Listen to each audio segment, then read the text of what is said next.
Alisin mo yung kamay mo. Ano ba yan? May mga ano? Bakit? 1, 2, 3. A number? Ha? Ha?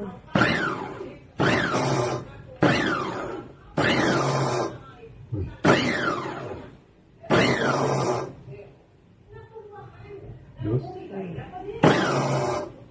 Ba't ganun?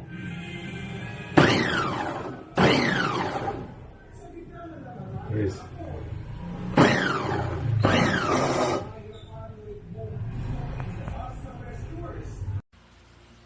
Yan, basag siya. Tapos lumabas na yung kanyang cord.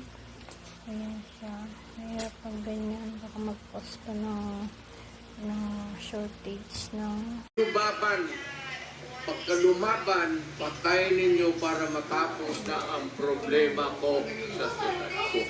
Noong na presidente